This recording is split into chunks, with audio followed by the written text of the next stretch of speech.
పూర్తి వివరాల కోసమై స్క్రీన్ మీద కనిపిస్తున్న మొబైల్ నెంబర్ కాల్ చేయండి. షరతులు వర్తిస్తాయి. ఇప్పుడు మీరు చూస్తున్న semi automatic hydraulic single die buffet plate zigzag design buffet plate making machine.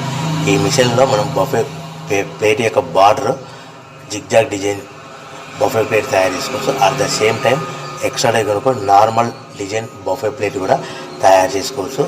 Extra die కొనుక్కొని మోడల్లో పార్సల్ కట్టే సిల్వర్ గోల్డ్ ప్లేట్స్ కూడా తయారు చేసుకోవచ్చు అని మీకు అందరికీ తెలియజేస్తున్నాను. సో ఈ మిషన్లో ఎలాంటి టిఫిన్ ప్లేట్లని, డోనో కప్పులని, ప్రసాదం కప్పులని, టీ కప్పులని తయారు చేసుకోలేమని మీకు అందరికీ సలహా ఇస్తున్నాను. దీనికి వచ్చే 1 HP మోటార్ ఇంటి కరెంట్ కాకుండా దీనికి సపరేట్గా కమర్షియల్ కేటగిరీ 2 మీటర్ ఫిట్ చేసుకోవడం వల్ల భవిష్యత్తులో ఎలక్ట్రిసిటీ డిపార్ట్మెంట్ నుంచి మనకి ఎలాంటి ప్రాబ్లమ్స్ ఉండవని మీకు అందరికీ తెలియజేస్తున్నాను. ఎవరైతే మిషన్ కొనుక్కొని రా మెటీరియల్ కొనుక్కొని తయారు చేసుకున్న ప్లేట్స్ మీకు సొంతంగా అమ్ముకునే విధానం ఉంటేనే వ్యాపారం మొదలు పెట్టవలసిందిగా